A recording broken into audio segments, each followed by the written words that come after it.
बिस्मिल्लाहिर्रहमानिर्रहीम। अस्सलाम वालेकुम। मैं हूं मोहम्मद शहबाज और आज हम पढ़ेंगे चैप्टर 14 इलेक्ट्रोमैग्नेटिज्म। इलेक्ट्रोमैग्नेटिज्म मतलब magnetic effects of moving charges. Moving charges की वजह से किस तरह से मैग्नेटिक फील्ड पैदा होता है, इसके मतलब हमने चैप्टर 13 में भी पढ़ा था, मैग्नेटिक इफेक्ट्स ऑफ करंट में। अब मूविंग चार्जेस की वजह से जब भी चार्ज मूव करते हैं, उसकी वजह से चार्ज के मूव करने की वजह से मैग्नेटिक फील्ड पैदा होता है चार्ज के गिर्द। तो मैग्नेटिक फील्ड का जो सोर्स है वो है द मूविंग चार्ज। जब भी चार्ज मूव करेगा मैग्नेटिक फील्ड पैदा होगा। इस चीज़ को सबसे पहले ऑब्जर्व किया, सबसे पहले डिस्क्राइब किया प्रोफेसर हैंस ओरेस्टेड ने 1820 में। अब किसी भी चार्ज के मूव करने से मैग्नेटिक फील्ड किस तरह से पैदा होता है, हम उसके लिए एक एग्जांपल लेते हैं। फर्ज कर लें हमारे पास एक करंट कैरिंग वायर है जिसमें करंट फ्लो कर रहा है अपवर्ड डायरेक्शन में। अब जब इस वायर में से करंट फ्लो करेगा तो इसके गिर्द मौजूद इस सराउंडिंग में मैग्नेटिक फील्ड पैदा होगा। अब इस मैग्नेटिक फील्ड की डायरेक्शन क्या होगी वो डिपेंड करता है कि करंट की डायरेक्शन क्या है, यानी कि चार्जेस किस डायरेक्शन में मूव कर रहे हैं। इसको समझने के लिए हम कहते हैं कि फर्ज किया हमारे पास ये कोई सरफेस है जिसमें से एक वायर पास करती है, करंट कैरिंग वायर। अब इस वायर में से जब करंट फ्लो करेगा, जब आई करंट इसमें फ्लो करेगा तो इस करंट की वजह से इस वायर के गिर्द सर्कुलर फॉर्म में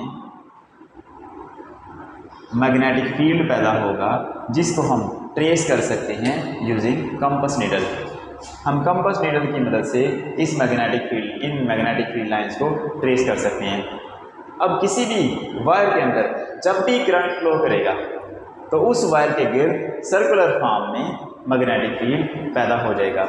तो हम ये कह सकते हैं कि magnetic field is set up near the current carrying wire and the direction of this magnetic field depends upon the direction of current and the magnetic field remain in this region as long as the current is flowing through the wire. जितनी देर तक इस wire में current flow करता रहेगा उतनी देर तक इसके गिर्द मैग्नेटिक फील्ड मौजूद रहेगा। जैसे ही चार्जेस की मोशन ख़त्म होगी तो मैग्नेटिक फील्ड भी ऑटोमेटिकली ख़त्म हो जाएगा। तो हम यहाँ पे कुछ पॉइंट्स लिख लेते हैं। The magnetic field through the wire.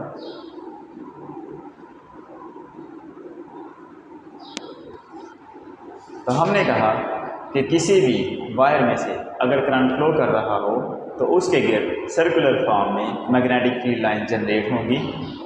वो मैग्नेटिक फील्ड लाइंस मौजूद रहेंगी तब तक जब तक इस वायर में करंट मौजूद रहेगा। और इस मैग्नेटिक फील्ड की डायरेक्शन इस वायर के लिए क्लॉकवाइज होगी, एंटी क्लॉकवाइज होगी। वो डायरेक्शन डिपेंड करती है डायरेक्शन ऑफ करंट के ऊपर जो इस वायर में से गुजर रहा है। Direction of magnetic field by right hand rule. अगर ये कोई करंट कैरिंग वायर हो, इसमें करंट फ्लो कर रहा है अपवर्ड डायरेक्शन में, अगर हम इसके गिर्द, इस करंट कैरिंग वायर के गिर्द मैग्नेटिक फील्ड की डायरेक्शन निकालना चाहें तो हम राइट हैंड रूल से निकाल सकते हैं। मसलन if we hold the current carrying wire in our right hand in such a way that the thumb, erect thumb, indicating the direction of current, then the curling fingers will indicate the direction of magnetic field.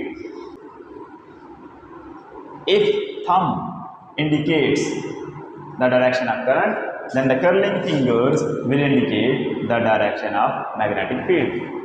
बिल्कुल इस तरह से right hand rule. If we hold the current carrying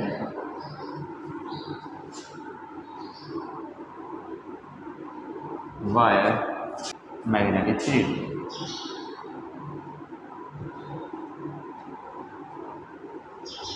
ये है right hand rule कि अगर हम किसी भी करंट कैरिंग वायर को अपने दाएं हाथ में पकड़ लें कुछ इस तरह से कि erect thumb of right hand indicates the direction of current, then जो कर्लिंग फिंगर्स होंगी वो इंडिकेट करेंगी the direction of magnetic field. अगर करंट अपवर्ड मूव कर रहा है इस केस में तो मैग्नेटिक फील्ड की डायरेक्शन होगी ये मेरे लिहाज से काउंटर क्लॉकवाइज। अगर करंट की डायरेक्शन डाउनवर्ड हो तो फिर मैग्नेटिक फील्ड की डायरेक्शन भी बिल्कुल बदल जाएगी जैसे करंट की डायरेक्शन बदलेगी।